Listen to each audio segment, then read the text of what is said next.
بسم اللہ الرحمن الرحیم. کلاس 7 اسلامیات لیکچر 2. ٹھیک ہے، آج ہمارا جو ہے وہ دوسرا لیکچر ہے اللہ تعالیٰ پر ایمان.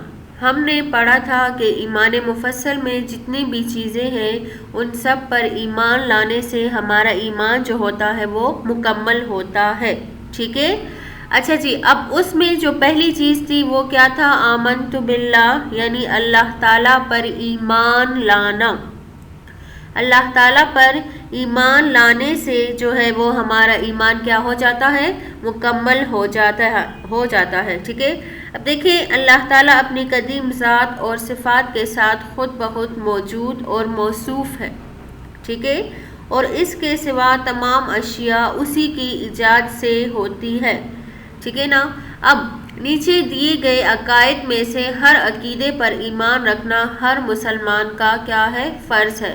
سب سے پہلے جو ہے وہ ہے اللہ تعالیٰ ایک ہے. دیکھیں قرآن کریم میں آتا ہے هو الاول والآخر والظاہر والباطن وهو بكل شيء علیم، یعنی وہ پہلے بھی ہے، وہ آخر بھی ہے، وہ ظاہر بھی ہے، وہ باطن بھی ہے، اور وہ تمام چیزوں کا کیا ہے؟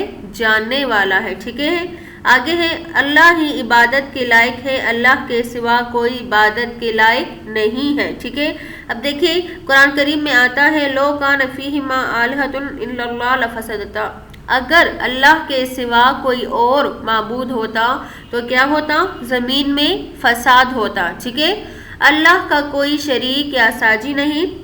ٹھیک ہے، اللہ ہر بات کو جانتا ہے، کوئی چیز اس سے چھپی ہوئی نہیں. انہ بکل شیء بصیر، یعنی ہر بات کو دیکھنے والا اور جاننے والا ہے. ٹھیک ہے نا. اچھا جی، آگے ہے اللہ بڑی طاقت اور قدرت والا ہے. اللہ ہی نے زمین، آسمان، چاند، سورج، ستارے، فرشتے، جنات، غرض تمام جہانوں کو پیدا کیا اور وہی سارے جہانوں کا مالک ہے. ٹھیک ہے، آگے ہے کہ اللہ ہی نے زمین، آسمان، چاند، سورج، ستارے، فرشتے، جنات، غرض تمام جہانوں کو پیدا کیا اور وہی تمام جہانوں کا مالک ہے. مطلب یہ ہے کہ خالق کل شیء، ہر چیز کا خالق اور مالک ہے. ٹھیک ہے، آگے ہے اللہ ہی مارتا ہے، اللہ ہی زندہ کرتا ہے، یعنی مخلوق کی زندگی اور موت جو ہے وہ اسی کے حکم سے ہوتی ہے. اللہ ہی تمام مخلوق کو روزی دیتا ہے. اللہ تعالیٰ نہ کھاتا ہے، نہ پیتا ہے، نہ سوتا ہے. اللہ تعالیٰ خود بخود ہمیشہ سے ہے اور ہمیشہ رہے گا. هو الحی القیوم ہے. ٹھیک ہے، اللہ کو کسی نے پیدا نہیں کیا. دیکھیں سبحانہ ان یکون لہ ولد، یعنی پاک ہے وہ اس سے کہ اس کی کیا ہو؟ کوئی اولاد ہو. ٹھیک ہے نا. اللہ تعالیٰ کے نہ باپ ہے، نہ بیٹا، نہ بیٹی، نہ کسی سے اس کی رشتہ داری. اللہ تعالیٰ تمام رشتہ داریوں سے کیا ہے؟ پاک ہے. ٹھیک ہے، آگے ہے اللہ سب کا محتاج ہے، وہ کسی کا محتاج نہیں اور اس کی کسی چیز کی حاجت نہیں، یعنی اللہ تعالیٰ کو کسی چیز کی حاجت نہیں. فعال لما یرید، یعنی جب اس کا کسی چیز کا ارادہ ہوتا ہے وہ کام جو ہے وہ خود بخود ہو جاتا ہے. ٹھیک ہے، آگے ہے اللہ بے مثل ہے، کوئی اس کے مشابہ یعنی اس جیسا نہیں. لیس کمثلہ شیء، ٹھیک ہے، یعنی اس کے مشابہ، اس کے جیسا کوئی بھی نہیں ہے. اللہ آگے ہے اللہ تعالیٰ تمام عیوب سے پاک ہے. ٹھیک ہے نا. پھر آگے ہے اب اللہ تعالیٰ کے متعلق جتنے بھی عقائد آپ لوگوں نے پڑھے، ٹھیک ہے، ان سب کے دلائل قرآن کریم میں موجود ہے. لیکن فی الحال سورہ اخلاص کے ترجمے پر اگر غور کریں تو یہ اللہ تعالیٰ کے ایک ہونے اور ان تمام چیزوں پر قادر ہونے کی بہترین دلیل ہے. جیسے ہے قل هو اللہ احد اللہ الصمد. ٹھیک ہے نا. آپ کہہ دیجئے کہ اللہ ایک ہے، اللہ بے نیاز ہے. لم یلد ولم یولد، اس نے نہیں جنا کسی کو اور نہ وہ کسی سے جنا گیا. ٹھیک ہے، ولم یکن لہ کفوا احد، اس کا کوئی شریک نہیں ہے. ٹھیک ہے نا. اب دیکھیں یہ تھا اللہ تعالیٰ کے متعلق عقائد. اب جو ہے اللہ تعالیٰ کی صفات اور نعمتوں کے بارے میں آگے ذکر ہو رہا ہے کہ زمین اور اس میں بسنے والی مخلوق. اب دیکھیں اللہ تعالیٰ نے یہ زمین بنائی ہے جس پر ہم رہتے ہیں، کھاتے پیتے چلتے پھرتے ہیں. ٹھیک ہے، نہ جانوروں کی کوئی حد، نہ انسانوں کی کوئی، یعنی طرح طرح کے جانور جس کی کوئی گنتی نہیں. ٹھیک ہے نا. اونچے اونچے پہاڑوں سے نکلنے والے دریا، کتنے بڑے بڑے دریا اور سمندر جو ہے سب اللہ تعالیٰ نے پیدا کیے ہیں. دیکھیں اگر آپ لوگ غور کریں تو کوئی چھوٹی چیز بھی بغیر ستونوں کے نہیں کھڑی ہو سکتی. جیسے کہ ہم ایک چیئر بناتے ہیں یا ایک ٹیبل بناتے ہیں تو اس کے لیے بھی ہم ستونوں کی ضرورت ہوتی ہے، لیکن اللہ تعالیٰ نے اتنے بڑے آسمان جو ہیں وہ بغیر ستونوں کے کیا کیے ہیں؟ پیدا کیے ہیں. اور اس پر قرآن کریم کی دلیل بھی ہے، خلق السماوات بغیر عمد ترونہا، ٹھیک ہے، بنائے آسمان بغیر ستونوں کے، ٹھیک ہے نا، تم اس کو دیکھتے ہو، اور رکھ دیے زمین پر پہاڑ کہ تم کو لے کر جگ نہ پڑے، اور بکھر دیے اس میں ہر طرح کے جانور، اور اتارا ہم نے آسمان سے پانی، پھر اگائے زمین میں ہر قسم کے جوڑے خاص. ٹھیک ہے، پھر آگے ہے اللہ تعالیٰ نے آسمان، بارش، درخت اور پھل. اب اللہ تعالیٰ نے آسمان سے بارش برسایا، زمین پر درخت اگائے، ٹھیک ہے، درختوں میں پھل لگائے، طرح طرح کے پھل جو ہے وہ ہم کو کھلائے، یہ میٹھا میٹھا پانی ہم کو پلایا، ہماری بھوک کو مٹھایا، ہماری پیاس کو بجھایا، یہ سب اللہ نے کیا، بے شک اللہ بڑے فضل والا ہے. اب آگے جو ہے وہ ہے شفا دینے والا. جب ہم کبھی بیمار ہوتے ہیں، ٹھیک ہے، یا کسی مشکل میں مبتلا ہوتے ہیں، ٹھیک ہے نا، تو بیماری میں شفا دینے والا اور ہماری ہر مشکل کو حل کرنے والا اور مصیبت سے نجات دینے والا صرف اللہ تعالیٰ کی ذات ہے.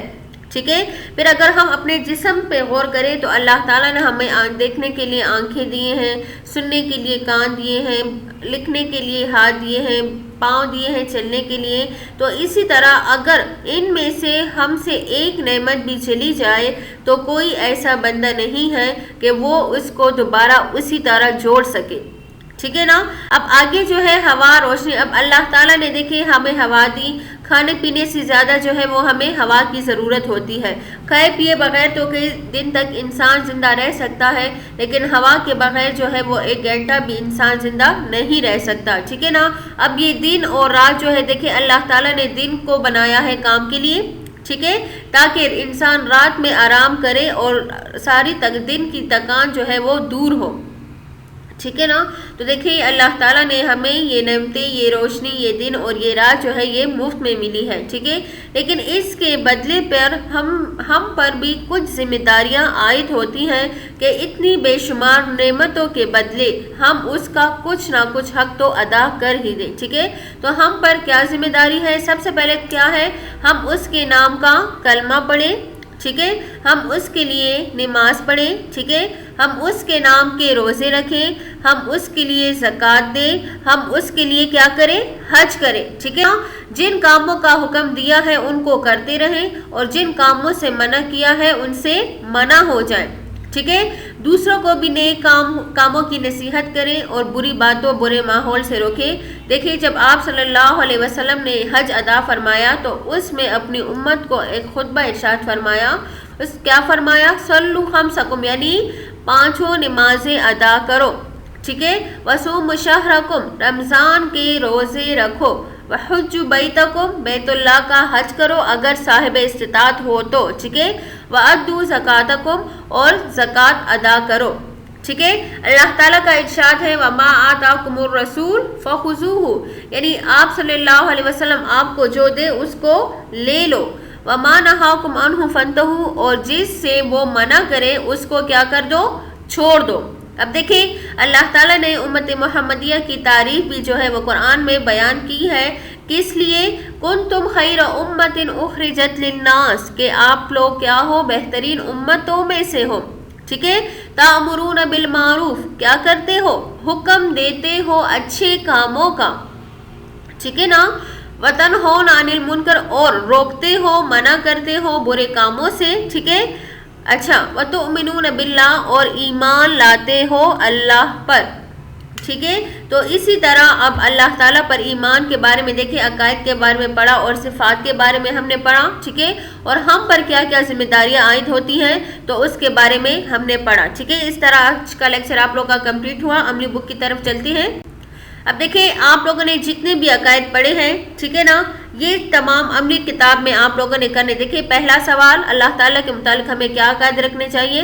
دوسرا سوال، اللہ تعالیٰ کے سے متعلق عقائد کے لیے قرآن کریم کی سب سے جامع صورت. اب یہ صورت جو سورہ اخلاص ہے وہ آپ لوگوں نے لکھنا نہیں ہے، اس کو صرف یاد کرنا ہے. پھر آگے ہے زمین اور اس میں بسنے والے کون کون سی چیزیں اللہ تعالیٰ نے بنائی. آسمان کے ذریعے ہمیں اللہ تعالیٰ نے کیا کیا نعمتیں دی؟ بیماری میں شفا دینے والا، ہمارے تمام مشکلات کا حل کرنے والا کون ہے؟ ہمارے جسم میں اللہ تعالیٰ نے ہمیں کیا کیا نعمتیں دی؟ ہوا، روشنی، دن اور رات کی ہماری زندگی میں کیا اہمیت ہے؟ ٹھیک ہے، اللہ تعالیٰ کی نعمتوں کے متعلق قرآن کریم کی آیت ترجمہ کے ساتھ سنائی، یعنی اللہ تعالیٰ کی نعمتیں جو ہے خلق السماوات بغیر عمد ترونہا، یہ آیت آپ لوگوں نے صرف یاد کرنی ہے، لکھنی نہیں ہے، ٹھیک ہے۔ پھر آگے ہے بحیثیت مسلمان ہماری کیا ذمہ داری ہے، ٹھیک ہے نا، یعنی وہ ذمہ داریاں ہم نے بتانی ہے۔ اور پھر آگے آخری سوال ہے کہ اللہ تعالیٰ نے امت محمدیہ کی تعریف کن الفاظ میں کی ہے، تو وہ آیت اور ترجمہ آپ لوگوں نے یہاں پر لکھنا ہے۔ ان تمام سوالات کے جوابات جو ہے وہ آپ لوگ کو سینڈ کر دیے جائیں گے، ٹھیک ہے، پھر اس سے آپ لوگ اپنا کام مکمل کر لیجیے گا، ٹھیک ہے نا۔ اب آگے ہے ایمان کی لغوی اور تعریف۔ کل کے لیکچر میں آپ لوگوں نے ایمان کی لغوی اور اصطلاحی تعریف پڑھی تھی، ٹھیک ہے، یہ جواب تو کل میں نے بتایا بھی تھا، لیکن یہ اسی سے بھی اگر آپ لوگ دیکھنا چاہیں تو کر سکتے ہیں، ٹھیک ہے۔ پھر آگے یہ وہی تمام سوالات ہیں، ٹھیک ہے، جن کی تفصیل میں نے ابھی آپ کو بتائی، اور ان کے تمام ان سب کے جوابات جو ہے وہ یہاں پر موجود ہے، پھر آپ لوگ اپنا کام مکمل کر لیجیے گا، ٹھیک ہے بیٹا۔ السلام علیکم۔